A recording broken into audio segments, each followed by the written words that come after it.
that God, he loved you so much that he decided to bring you in to to be an heir, to be his child. He engrafted you in to his children.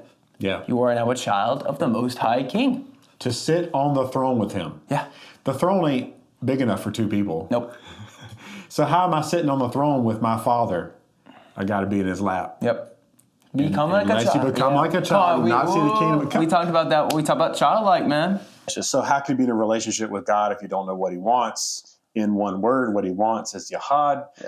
How can you be in a relationship? If you're married, if you don't know what the person wants, what they want with you, what they want in the relationship, what makes them happy. And of course, the number one way you find out what someone wants in a relationship is you communicate. You speak to them, you listen. Guess what Yahad is? Communication. Not behavior first. It's the love. It's the love first. Yep. And he loved so much that giving was just the natural response of the love. He gave his only begotten son. And then, of course, the next verse, John 3:17, Jesus did not come into the world to condemn the world because that's not agape love. Yep. God didn't get in his feels and say, that's it, I'm sending my son to condemn everybody.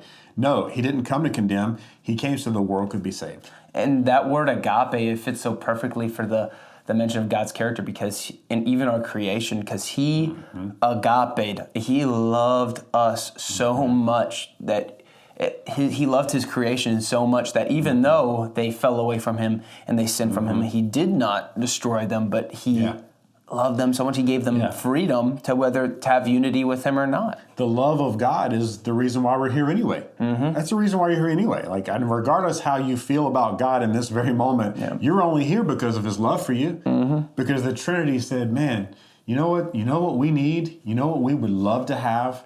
People that we could love. Yeah. That's awesome. That's all he wants. And again, what does God desire most from us is unity. Yeah. So when we understand, and this is the key aspect, and how we can even tie this into Yahad, is because how can you have Yahad with somebody that you think hates you? How can you have Yahad with somebody that you think is mad at you or disappointed in you? No, if you understand that God just loves you, he died on the cross because he's so selfless and he's so he's without he's without condition. That means however many times you can go against him, he still loves you and he's still running after you. Yeah. It's an amazing God. So when Jesus allowed his flesh to be torn on the cross, that's when simultaneously the veil of the temple was torn, because the veil is the flesh of Jesus. And what does the Bible say about Jesus? He is the mediator between God and man. Jesus was the veil. Wow. And allowed himself to be torn. See, another prophetic thing about Jesus that I've never even picked up on. Yeah, and it says we can enter the holiest and holy of holies in verse 19 by the blood of Jesus. Well, there's another place in the Bible that says that the new covenant, Jesus Christ, when he was doing the Lord's Supper, he said, take, drink. This is the new covenant in my blood. So his blood is the new covenant. His flesh is the veil. He shed the blood. He tore his flesh. That's it. We got the new covenant. Veil is torn. We can enter boldly into the presence of God. Yeah.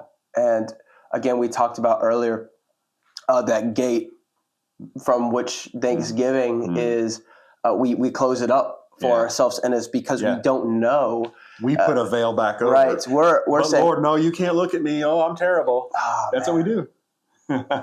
It's like a bride, and they have that veil over their head. But Jesus is Jesus is like this. Let me take it off. And you're like, no. I wasn't ready. No. I wasn't ready. That was good. That's good. Yeah.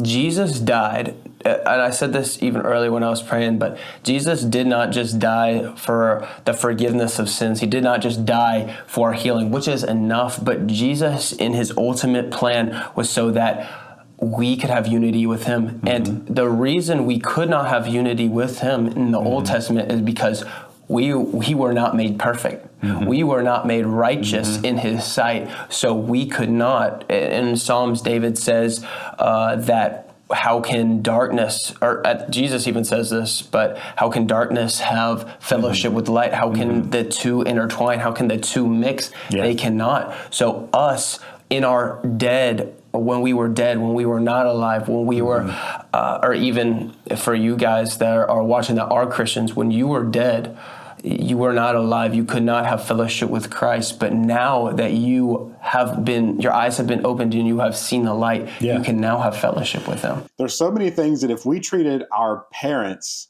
and thought about our parents the way that we think God is toward us, it would be strange. Yeah. You know, and like when your parents love you, you don't sit there as a child and go, oh my gosh, but do I need to do something else besides just receive their love and enjoy this relationship? Like, a child does not obsess about all this weird stuff. The child just like enjoys the relationship. And so that's what God wants us to do, is enjoy the relationship.